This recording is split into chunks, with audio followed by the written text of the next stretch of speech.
Welcome back to Heartifacts 2, Returning to Follow Your Heart. Never mind, that's a bad sequel name.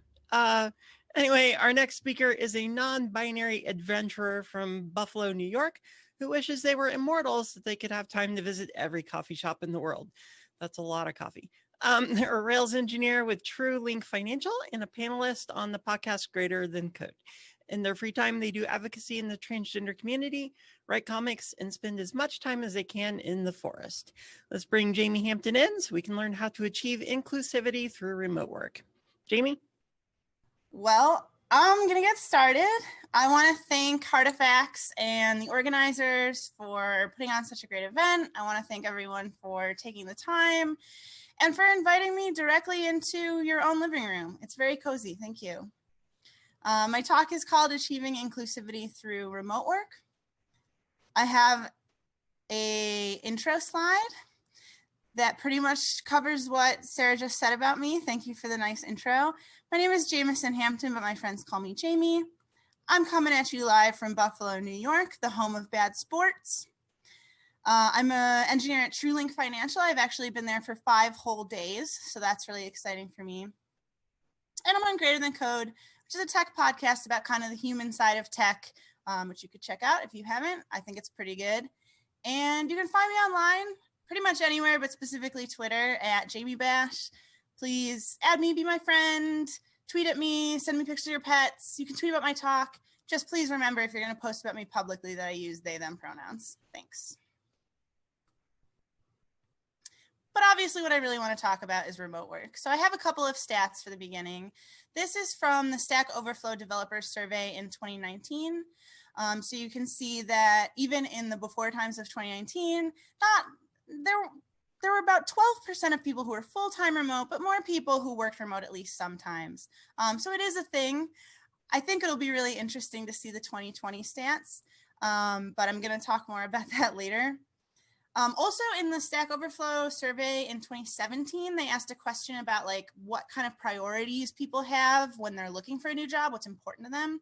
And 53% of people said that remote options were a top priority for them. So this is obviously something that's important to people and that we're all thinking about. Personally, I've been in tech for about 7 years and I've been working remote the whole time, like 80 to 100% remote.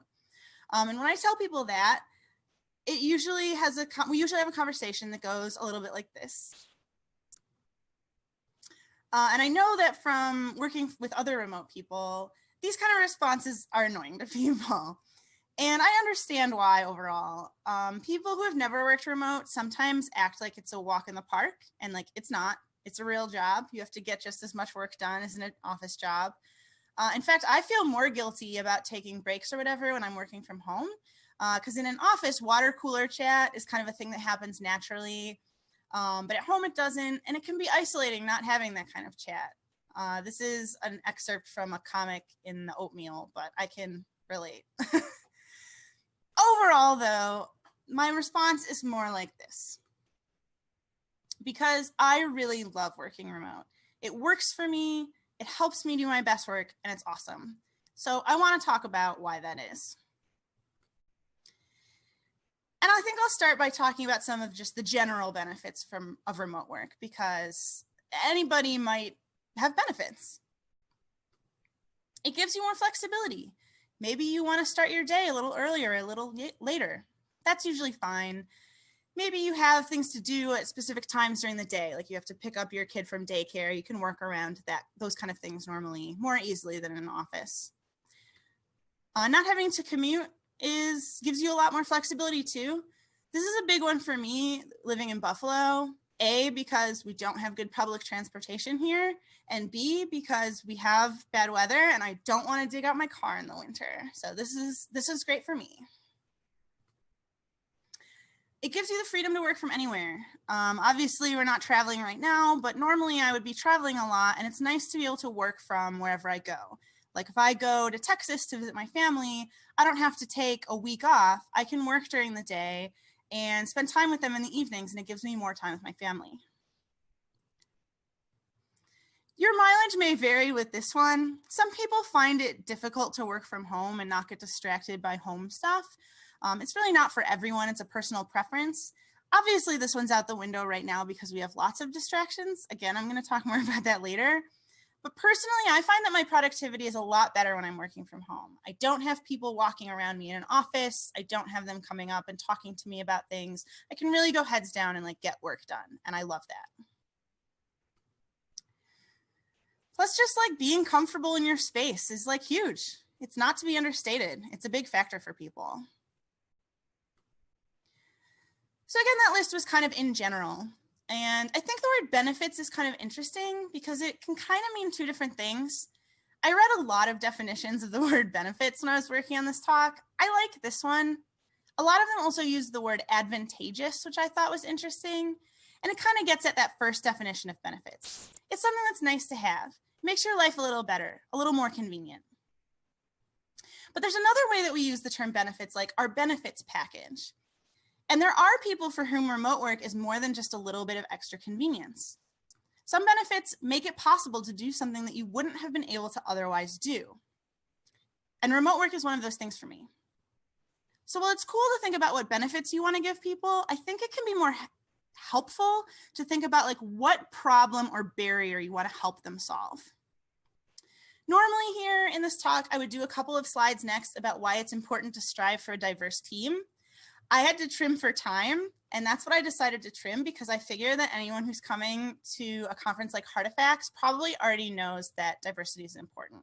So I'm going to go straight into examples of kind of different demographics of people who might benefit and what barriers and problems remote work might be solving. First, I'm going to talk about chronic illness and disability. This has to be kind of general because there's lots of different kind of illness and disability, and they have different challenges and needs. That said, I will disclose that I have pretty severe anxiety disorder, and it's a big part of the reason that working from home feels very critical for me. So I'm going to talk to my experience about that specifically also. Lots of different disabilities have different accessibility concerns and need different accommodations. It's likely that the best ones are going to be at someone's own house where they can control all of the variables and feel very comfortable in the space. Accessibility concerns can also kind of flow into difficulties getting to work. But I've experienced that too. Before I was fully remote, I used to miss a ton of work because sometimes I just felt too bad to get out of bed in the morning, but like I could still work if I could work from my bed. In fact, working helps me as a distraction when I'm having bad anxiety. So it's wonderful to be able to work from my bed when I'm having a bad day. Flexible working hours are great for everybody, but some people need them for more tangible reasons than other people. If I have like a panic attack early in the morning, I pretty much need to go back to sleep for a couple of hours or I'm going to be totally useless. So if I can start a little bit late and work a little bit late, now there's a whole day that I'm working that I would have otherwise had to like call in sick and miss the whole day. But I don't need the whole day. Also, if you have chronic illness and you have frequent doctor's appointments related to it, that requires a lot of flexibility too. Energy conservation. I do another talk about spoon theory specifically, which is kind of a metaphor that describes how we ration our energy in a day. The spoons are the unit of energy that we spend. And people with chronic illness have to ration their energy in a more real way than other people. And if you don't have to like get dressed, you don't have to commute to work, those are things that might be taking up a lot of energy, especially if you have like chronic pain. Now you can spend that energy like going straight into your day, and that's great. Also, lots of people who struggle with illness just have good days and bad days, and you might not want people to see your bad days. For me, that kind of means that if I have a panic attack at home, you know, it sucks. I'm not having a great day. But if I have a panic attack at work, it feels really awful and it's really embarrassing. So just being able to turn my video off if I'm having a bad day, like preserves a lot of privacy. Again, this has to be really general because I'm kind of like sweeping in a lot of different underrepresented groups of people in tech. But I think energy conservation is a big thing again. Spoon theory was really invented specifically to talk about chronic illness, But I do think underrepresented folks have to use more energy at work for a few different reasons. Code switching is one of them. We often talk about bringing your whole self to work. It's really nice in theory. I try to do it, but realistically, nobody really does it because, of course, the way you talk to your coworkers is different than the way you talk to your friends and family. And that's much more true if you're not part of like the majority in group.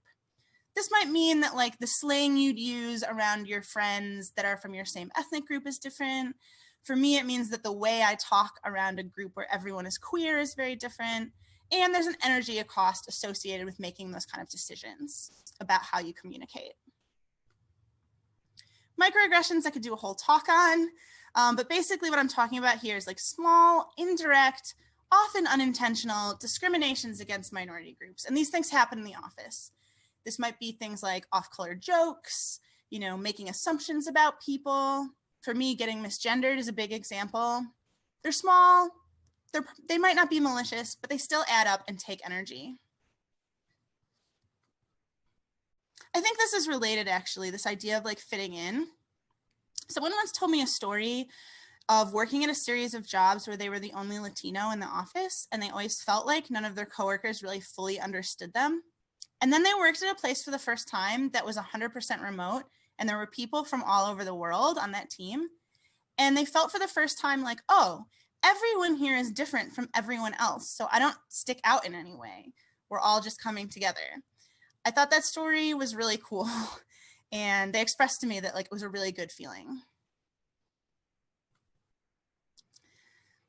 It can also be really expensive to work. Like think about someone who's coming from an underprivileged background who just did a boot camp and they're like out looking for their first tech job. Maybe they can't afford a nice wardrobe to wear to the office yet. Maybe everyone wants to go out to lunch and they can't afford that and it makes them feel left out. Even transportation to and from work might be a problem, and you're cutting all of those concerns right out. I think location-based diversity is actually really interesting because people who come from different places and live in different places and have different backgrounds have different perspectives, and having a lot of different perspectives on your team makes it better and more thoughtful. But there's lots of reasons why people might not be able to live in major urban areas where a lot of tech jobs are.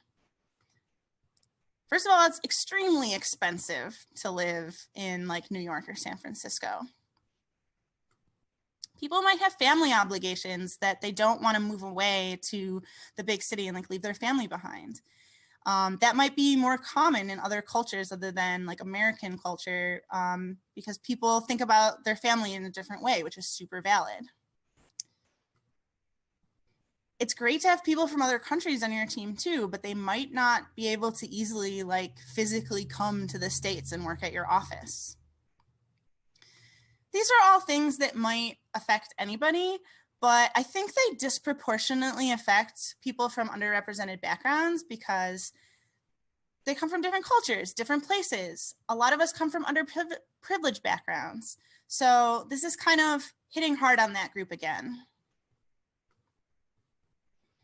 I do want to talk specifically about the trans community for a few reasons. I'm trans, talk about what you know. There's a lot of trans people working in tech though, and it's growing, which means the likelihood that you already have a trans person on your team, or you will, or more than one, is like growing. And understanding this perspective will help you be a better coworker. I also think the reason that is because not all industries you can work remote, but you can in tech. And I think remote jobs can be really uniquely attractive to trans people. So I'll talk about the reasons why. Transitioning at work is really hard. Actually, transitioning in general is really hard. It's just a huge change in one's life, for the better, but like any period of intense change is really hard. Plus, you also have to worry about if people are going to be respectful of you, which is frustrating. But even if you're in a good situation where everyone at your job wants to be respectful of you, which unfortunately isn't always the case, but even if so, there are still unique challenges. A lot of trans people have a lot of baggage about like clothes and their wardrobe. That can make it really hard to navigate like business casual. Also, a lot of people have to essentially replace their entire wardrobe when they come out, and that's really tough to do all at once, and it happens over time. So newly out trans people often don't have a lot of clothes. It's hard to explain how stressful it is to use the bathroom in public when you're trans. You might have some of an idea from seeing like bathroom laws on the news, but trust me, it's just better for me to use the gender neutral bathroom in my own house. I feel super self-conscious about my appearance a lot of times, but if that's not bad enough, transitioning often comes with like awkward teenage phases, especially if you're on hormones. It can be very uncomfortable to be seen every day. So it can be a relief to just be able to turn off the camera again. Also, some people really want to keep their transition private, which is super valid. This idea of just like emerging out of a cocoon, I get it. Even well-meaning coworkers are sometimes going to mess up on name and pronouns. It's easier to practice and get it right over text-based communication because you can be more thoughtful and catch yourself. At my old company, everyone was really respectful. On Slack, they always got it right, but in person, people slipped up and it made it like really tough for me. Also, it's anxiety-inducing to correct people and it's easier over text. Plus, like not all trans people have surgeries, but a lot of us do. I did 2 years ago, and I was worried about taking off time from work, but I ended up being able to take off less time than I thought because I couldn't really get up and move around, but again, I could work. And people weren't perceiving my physical form while I was recovering, which was nice. So we've talked about the benefits of remote work, but there's also cons. There's already a lot of articles that go into the challenges of remote work and give tips. Now that we're in the situation we're in, we're seeing a lot more of that, which is nice because it's nice that people who are already good at remote work want to support people who are new to it. But actually the phrase already good at remote work is kind of what I'm getting at, this remote mindset. Remote work isn't easy. It takes work. It doesn't come naturally to everyone, but it's a skill that you can practice and get better at. A healthier remote environment doesn't just happen. You have to be intentional about what you want it to look like and how you're going to get there. So I'm going to talk about some tips, some specific ones. First, I want to talk about text-based communication. Not all communication for remote people is via text, but like a ton of it is. I think these tips will help anybody, but I do think that they'll particularly help people like me who struggle with mental illness. So this is kind of like personal stuff. There's reasons why text-based communication works for me. One of my anxiety symptoms is memory lapse. So it's really helpful to be able to go back and review exactly what people said later to remember the context of it. Being put on the spot with questions is also anxiety inducing for me. So async culture helps a lot with that. But even if someone needs an answer right away, I still get to think a little bit more about how I'm going to word it when I'm typing. But it can be tough too. My anxiety makes me worry a lot about tone, and I read into people's words a lot. So I think it's important to err on the side of over communicating. You know, tell me explicitly if your inquiry is urgent or non-urgent. Don't be afraid to just clarify your tone, even if it feels a little awkward. It sounds silly, but I think emojis can really like convey some nuance sometimes. My old company had a Slack emoji, WYC, which stood for when you can.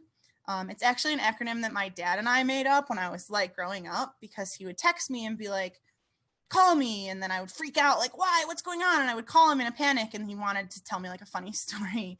So we invented when you can to kind of denote it's not important in that way. And that's about context too. The worst possible thing for my anxiety is like, can you hop on a call right now? Because then I'm like, what? Is it urgent? Am I in trouble? What's it about? Did something bad happen? Is someone getting fired? Am I getting fired? I'm reading into it like 1,000 ways. If you just said, hey, can you hop on a call right now? It's time sensitive, but not an emergency, and it relates to this project. It's a few more seconds to type out, but it cuts out a lot of anxiety on my end. You're already kind of doing the first step to becoming a good advocate by listening to me talk right now.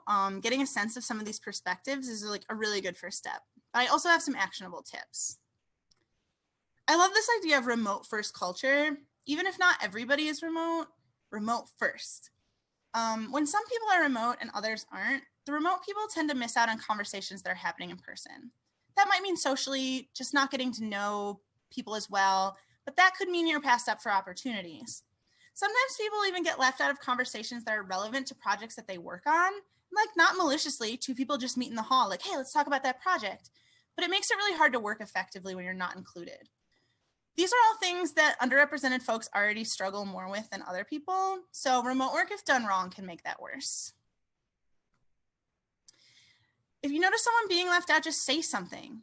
Hey, we should talk about that project, but we should include Jamie. Let's wait until we can get them on a call with us. This one's kind of a personal pet peeve, but I hate being on a call where there's like a bunch of people in a room together and then a few people have called in. I cannot keep up with the conversation that's happening in that room. There's lag, there's noise, I can't speak up fast enough. It literally makes me feel more left out than just not inviting me to a meeting.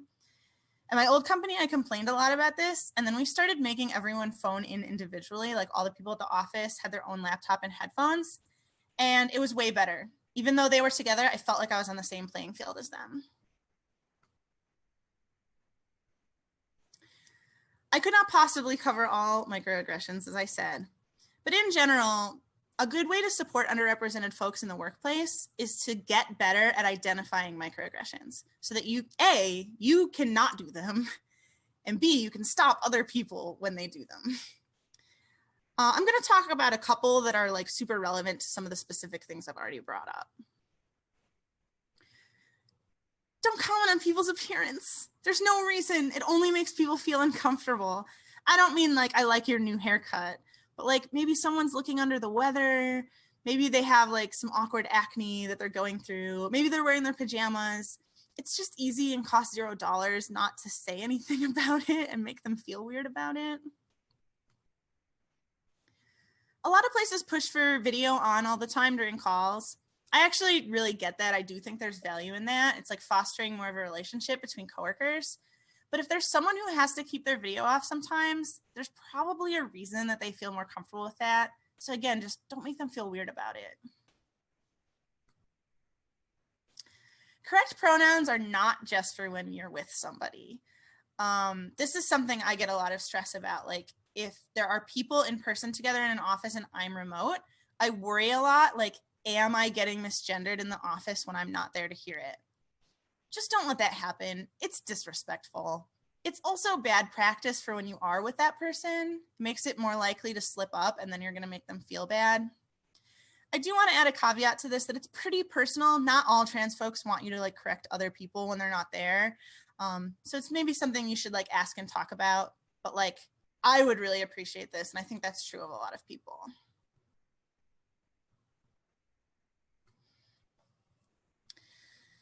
I would be remiss if I didn't talk specifically about the situation that we're in right now. I wrote this talk actually before the pandemic, and then I gave it for the first time after the pandemic. So that was weird for my topic to become so topical. But it is topical because there are lots of people who are working from home for the first time right now. If you're one of those people, welcome. In some ways, it's kind of a huge revolution. There's a lot of people who have been trying to advocate about why remote work would work for them for like all of the reasons that I just said. And a lot of companies were telling them like, well, we can't. Well, guess what? We obviously can because we are, and we had to figure it out. And I think that it's going to be kind of hard to put it back in that box. If someone has been pushing that remote work would be helpful for them and you said we can't, it's going to be hard to tell them like, well, we can't again, so come back to the office. On the other hand, I think a lot of people who are working from home right now for the first time are saying like, well, this sucks. Well, guess what? Of course it sucks because we're in a pandemic and everything sucks. You know, suddenly becoming remote during COVID is like not a healthy remote environment, which again, you really have to foster. It's not what remote work is normally like. You're not normally under all this stress. You're not normally stuck in your house all the time with your spouse who's also working from home and like your kids who can't go to school and it's so distracting. I do have worries that people are just gonna have experienced remote work in this way and be like, well, remote work sucks. It doesn't suck. Being in a global pandemic sucks. Remote work is great for a lot of people, although again, it's not for everyone. So I'm really curious what's going to happen, in the future, a year from now, a couple of years from now. It's hard to even really speculate about it in a lot of ways because, gosh dang it, we just don't know what the world is going to be like in a few months. I gave this talk for the first time a few months ago, and I said that, and I had no idea what it was going to be like right now, and it's still true. But I do think that while we're in a tough situation right now, if we're intentional about it, we can let it change the landscape in ways that are exciting and are going to help people long term. If we integrate remote work as just a more standard part of our lives.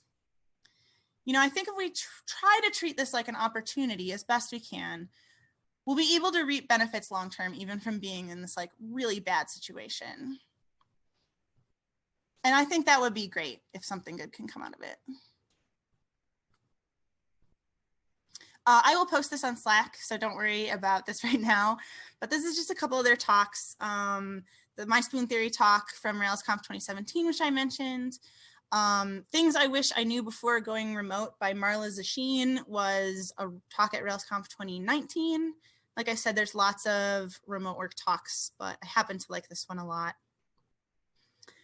Trans I for the Cis Ally was given by my friend Julian Fitzpatrick, a really excellent talk that goes more in depth into some of the things that I didn't have time for, like bathrooms, and like kind of really gives you a good perspective on what your trans coworkers might be thinking at any given time.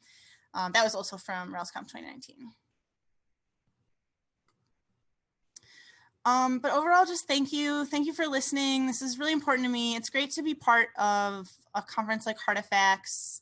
Even like, especially now, it's so great that we can still be doing some events. It's hard to give talks virtually, so I'm looking forward to talking to people after and getting a little bit of feedback. But, stay safe, stay healthy. It's really important. And I think I'm gonna answer some questions like approximately right now. You are approximately correct. Yeah, so thank you, Jamie, for your talk. It was really great. I really liked one of the points at the end where you talked about, there's remote work, but also we're kind of in this remote work during a pandemic, which happens to be different. And I remember Scott Hanselman tweeting that he had worked from home for like at least 12 years. I don't remember what the number was, and how he said this is the first time he's been absolutely exhausted doing it just from the pandemic. By the way, this is my co-host Theodosius, so say hi. You're giving us a very authentic remote experience right now. Yes. I like your way of mentioning that. Somebody had asked, do you have thoughts on good or bad ways of, hopefully not too many bad ways, to give fully or mostly remote work folks opportunities, specifically for social interaction? Yeah, I think it's kind of interesting because we're trying a lot of different things right now at that. Like we're trying, even during this conference, we're trying having like these discussion rooms and these breakout rooms and the hallway track. At my job, like I mentioned, I just started a new job. And like normally I would go in to their office for onboarding, but I haven't been able to. So they've scheduled me like half-hour virtual coffee dates basically with a bunch of my new coworkers, and they're like, just talk for a half hour, like not about work. And that's been really great.